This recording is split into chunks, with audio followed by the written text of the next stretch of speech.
Hey everyone, this is Innovator's Mindset with Dr. Kristi Wilson. There you go. Hopefully you can hear that music. I hear it. Kristi, listen, I've known Kristi for a while. Your husband, Doug, he loves me. He loves you. That's I fair love to you. say? Yeah, but Doug, Yeah. Doug loves me. Doug really loves you. Doug loves me the most. And so make sure you say hi to him. I will tell you, and I know you through Doug very, very well.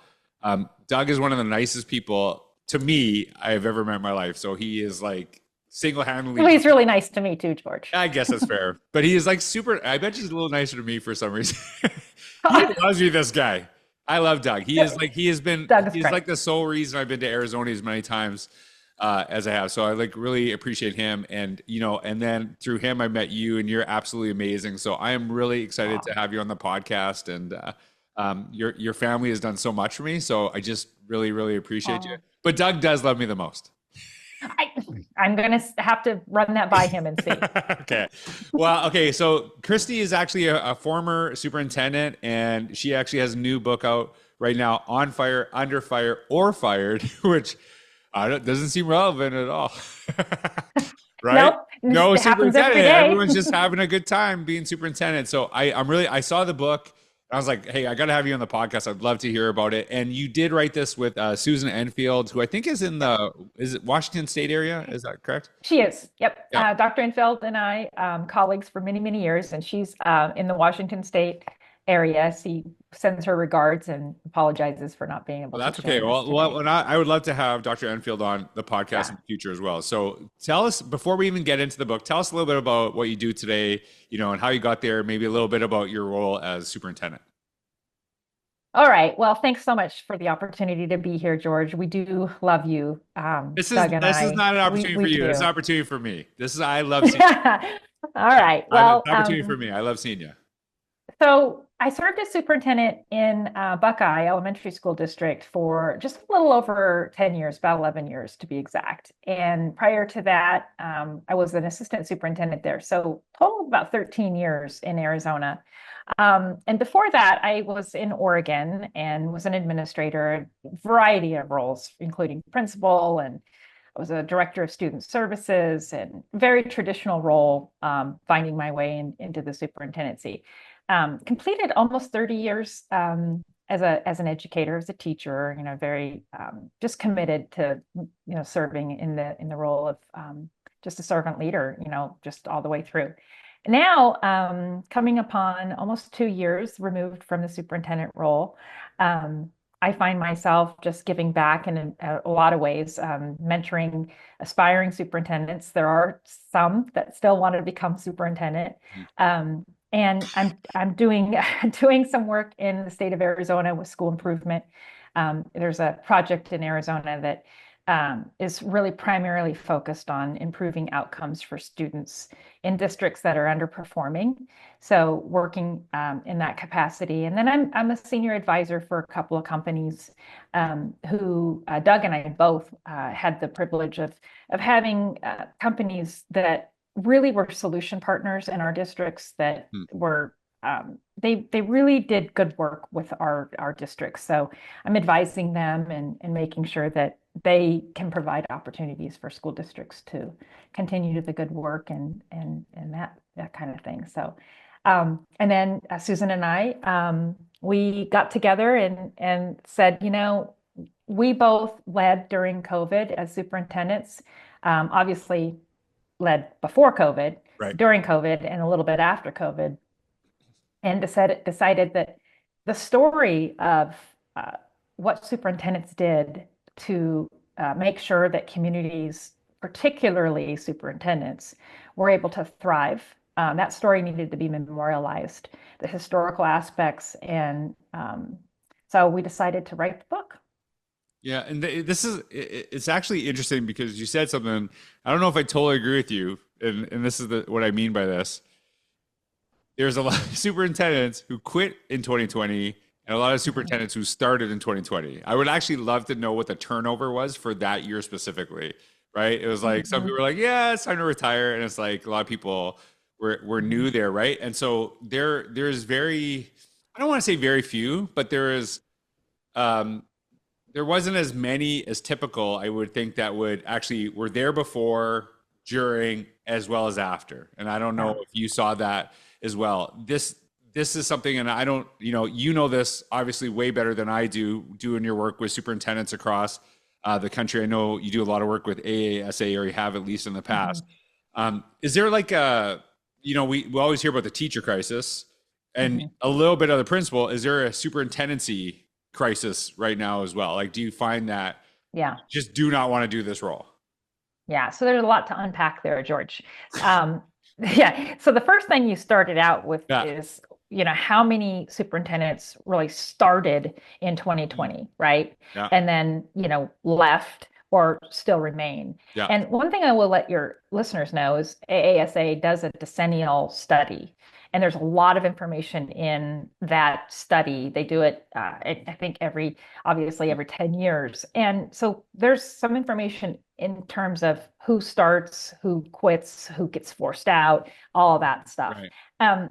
The actual numbers, I would have to, go and pull for you, but it's interesting. I would not have wanted to start my superintendency year one in 2020 because that looked vastly different Right. than starting, as a superintendent, say in 2010.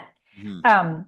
And I think, those that chose to leave the profession in 2021, or maybe were forced out, fired, or in 2021, those experiences are very different. And then, of course, the other part of the question that you asked is there a superintendency pipeline issue? And there is, just like there is a teacher issue. I think the other issue is just the programs, that are in place to support superintendents. There's a couple of things I think that we found. And by the way, in the book, there's 40 superintendents that we interviewed, and we wanted to make sure that we got a really nice cross section of urban, suburban, rural, a wide range of stories so that we could get diverse perspectives. So the book is really about those perspectives of, what it was like to lead. And the programs that we're finding, of course, they have as much preparation that you can for how you lead during a crisis, but no one really knew how to do pandemic learning. But I think the takeaway is that the role of the superintendents is changing, right? So when I became a superintendent, to kind of compare and contrast, I think the big thing was, okay, you've got to learn how to be a teaching and learning leader, right? And so now to compare, it's really more of a political. You've got to become a political leader, and so there's a framework that Jennifer Chatham out of Harvard University, I think is what it's called, is she's putting together some program enhancements to help leaders and superintendents that need to learn how to become more political. Right. So that's a big navigate that, right? Like navigate that role. that landscape.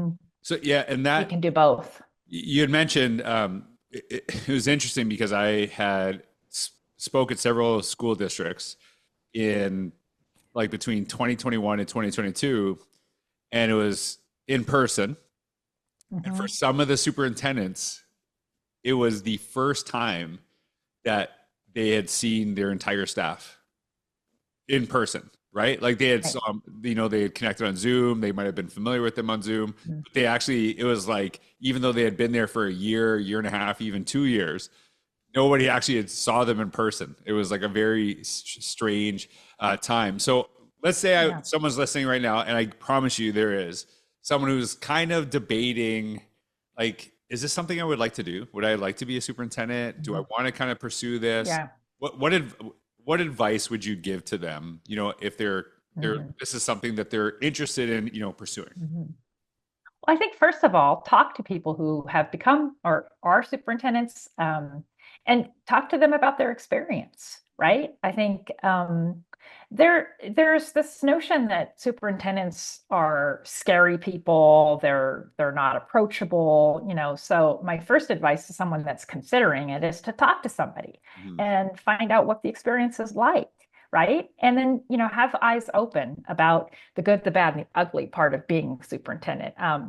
For me, I loved being a superintendent, right? The opportunity to build schools, to influence and inspire students to reach their full potential and innovate and bring people like you to districts to encourage their don't be afraid to fail and your curiosity. Um, so really talk to people about the good part of the job and also talk to them about, okay, so how do you deal with your school board that might not always agree? How do you deal with, hiring people and building your team so that your team is diverse and can disagree with you in healthy ways? And how do you manage high performing districts and take them to the next level? And then finally, the most important thing I think is how do you manage your own health and wellness and stress that comes with, becoming a superintendent. So I think the summary on that is find people who were long-term superintendents that were effective and just really sit down with them and try to build a relationship with them so that you get the real story. So you have to listen to me go through this whole thing because you might not agree with me at the beginning, but once I get there, it might make sense to you what I'm saying. I actually believe all superintendents have like some ego, right? They have some ego, and what I Oh, mean, of course. Yeah. right, and what I mean, and I don't necessarily think that's a bad thing. And the when you really want to feed your ego in that position, it is based on how well the people you serve do, as opposed to how well you do, right? Because if your people Correct. that you served do really, really well, you actually do your Yeah. It's a district. And reflection on you. 100%. And when you said about, and I think this is a really important point because I don't, there's different levels to this too. I don't see it happening, sometimes in the principalship to create a space where you actually encourage people to challenge you and to push back. That actually, weirdly enough, does feed your ego in the sense that if they Mhm. say nothing and then you do poorly, then Mhm. long term it's gonna hurt you. Whereas if they push back and you're like, I never thought of that, or this is something that Right. really helped me, it actually long term. So it's still like it's Mhm. that to me is really important. And knowing you and Doug, one of the things that I really recognize about both of you, and which is why I've just really just such super fans of you both, is you're you talk about the political stuff, but there it is really like it is about people. It's about serving people, and you are always around people and connecting people, and you're very approachable. And there's two districts that I worked in, and I won't say their names, but one district I worked there for 5 years, never met the superintendent, not one day. And then the next district I went to, and it was like they're about the same size, about the same space, like they're spread over a geographical area. So you could say, well, it's very hard to get to your little tiny school. Um, and then on the next district, I met the superintendent and the entire team on my very first day, and they knew my name and it connected with me, and I thrived there. And it was I was a teacher coming in, and I just remember thinking this is so strange, and it shouldn't be like it should have been. Is what you do, right? You are like this is something my parents taught me: the higher you go up in any organization, the more people you serve, not the other way around. And that's Correct. true of the superintendency. And that is like you create those spaces where people know you, where you get familiar Mhm. with them, and then they're more comfortable sharing, what they really Mhm. feel to help you get better because they want you Correct. to do well, right? But Mhm. if you don't ever meet the superintendent and then they're a little bit under fire, you're like, what do I care? Like I don't even this person doesn't even Well, know who I am, right? yeah, I think the application of all of that Hmm. is so important in today's context um, because you don't want to come under fire for the decisions that you're making. Right. What we learned during COVID, and one of the lessons that's so important to not, repeat if you don't learn it, Mhm. is, the decisions we made under mask mandates or quarantine or all those political Yeah. stuff is that the superintendents were really the forward facing people, whether they wanted to be or not, in their districts. So you were forced to be the person, out front, right? And a lot of times they weren't, right? They would delegate that off to whomever. So the the good thing, and a lot of the superintendents we interviewed, and it's a theme in the book, what it's talked about the fact that, okay, so now my community, number one, knows who I am. Mhm. They understand my voice in either the video messages or, whatever platform I was using. They're used to what I'm saying because I'm the one that's communicating it. So the the message and the trust that I'm now developing and building with not only my parents, but maybe it's the city council or whomever is foundational. So now fast forward to post-COVID, if the superintendent is still there, I believe they're more able to garner or lean into that trust that was established during COVID. And you know, now I don't want to say easier, but now they can leverage those relationships and that trust to get things done for public schools and education. And one of the things that you mentioned, and I really appreciate about this in the book, is that this isn't just you and Dr. Enfield's, perspectives. You reach Right. out to a lot of people because, someone could say, well, hey, this would work great in Arizona, but like we're Hmm. here. And Right. it's like, well, no, actually, and Coast to coast. I don't believe that there's any one solution that will Hmm. solve everything in every community, right? Like you have to know your context of community, where Yeah. you've been, where you're trying to go. So there's things that you can learn. So there's a wide range of perspectives, which I really, really Right. appreciate. So tell me a little bit about the book. Give the people like the Yeah. short version of what is the book, Yeah. who should read it, and what Yeah. are you trying to get to people in the book?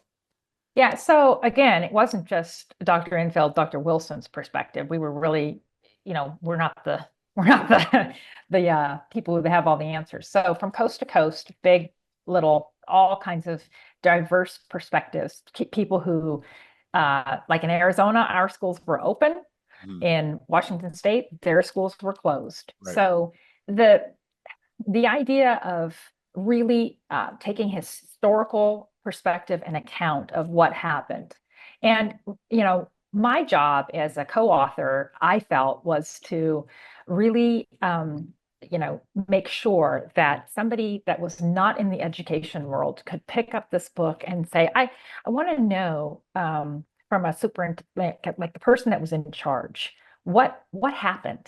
Now, the chapters really kind of take the format of, there's navigating the unknown is the very first chapter that lays out, okay, what was it like all the way through to, a teaching and learning perspective, what the ESSER funding was like, and how complex that is to self-care and managing, all of that for students and staff. There's a political aspect to, what is it like for school boards? There's different topics, but each chapter, it kind of lays it out. And then there's an exemplar leadership where we highlight the positive aspects of what one district did under that topic. And then there's takeaways and insights for that theme. So that's kind of how the book, unfolds. And then the whole idea of on fire, we kind of came up with, we were on fire. We Right. had so much to do. We're on fire. Then we're under fire because couldn't make anybody happy, Right. And then unfortunately, there's a lot of people who got fired for the heroic and courageous decisions that they stood for. Mhm. And so that's how those three phrases came to fruition. Well, I've shared this with groups, and I was actually just in Arizona. I shared this with the group of teachers I work with because I used to ref basketball, and I said you probably felt like this when you ref a basketball game. You are wrong 100% of the time Right. to at least 50% of the people, right? And then if you make a Correct. different call, the other 50% could be mad at you, Right. right? And Right. people That's totally right. like, oh my god, that's exactly how Right. they felt, right? So That's right. here's something that this is the last question I ask you. One of the things I find about writing books, especially when you're gleaning insights from other people from different, you know, districts, different areas, different people, and different scenarios, that there's sometimes I'm like I'm writing this book, but where I needed this advice so badly. Like I wish I would have like known this before. And so you're getting all these different perspectives. Is there something that when Mhm. you're reading it and you're going through what other people are sharing, that you're like, here's something that would have really benefited Oh my me that I wish gosh. I knew. right? Wow, that is such a good question. I mean, there are so many things. I'm trying to think of like one that comes to mind. Yeah. Mary Elizabeth Davis, she was a superintendent in Cherokee County, I think was where she was. Mhm. Um, she talked about, and it goes back to this idea of district teams and how it wasn't really advice. It's just this idea that I think her quote, and it was something around, before the pandemic, district teams were kind of a nice to have. Smaller districts. It's nice to have a district team that you can lean in on and help you through crisis. But after the pandemic, she reflected on the fact that it's not a nice to have. It's an essential. Mm. It's what you talked about. It's essentially you have to have a district team that you can rely on, and this idea of really effective leaders hire people that complement their skills, but it's okay if you disagree with them. And it was in the context of crisis management. So I think as you ask that question, my first year, or maybe my first, maybe even 5 years, I don't think I understood the power of really how to hire effective leaders. You just don't really know how to do that because you're too busy just managing your district. So I'd have to kind of, figure out how to articulate that a little clearer, but, really understanding how critical it is to hire an effective district team. I think I was okay at it, but really the power of that in your first couple of years. I'll be honest with you, I was really good at it. And the reason why I would say I was really good at it, because when I was hired into administration, I got in a fight with the principal in the interview. And I was like, that was the worst interview I've ever had in my life. And he hired me. Mhm. And he told me, he said, Fantastic. I hired you And because he you're the only challenged person who me. pushed back on anything I said. And and I remember this is that he said to me, listen, at the end of the day, when I make the call, you got to back me up, right? Mhm. But don't let me ever go out there and make a decision you think is bad without saying something, right? Yeah, And that's so great. like I need you to, Mhm. I don't need he's and so when I actually became principal, the first person I hired was a teacher on that staff who challenged me on everything. And I was like, yeah, this Yeah, is who I want, because like she's seeing things I don't see and she connects with people I yeah, don't connect with. yeah. And it was the same mentality. And it's like that to me is really, really helpful, is that you should never hire clones of yourself because you already have you. Mhm. So I love, Right. that's a really, that's probably like the one thing I was good at was, looking at I'm people sure you were good who at a did it, lot of things, yeah, but George. that was like, I just Yeah, knew that was diverse so, perspectives are, I think, yeah. so important. And it's really hard your first couple of years as a superintendent to Mhm. take, I guess it's taking the time to reflect and strategize and, Right. know that. So Yeah, yeah, it was, I don't think I would have ever done it if wouldn't have, like, not only did I was like, that experience was the that. worst interview I've ever had in my life. And then I got hired from it. And the Fantastic. reason he actually, like, he baited me. It was interesting. Like, he baited me to Yeah. see would I push back, and Yeah. it was just really, really helpful. So I love that takeaway. Yeah, So that's great. you can check out the book. It is available now. Christy and I just connected on LinkedIn. I was like, how have we not talked? And then you have a book, I, and I don't like.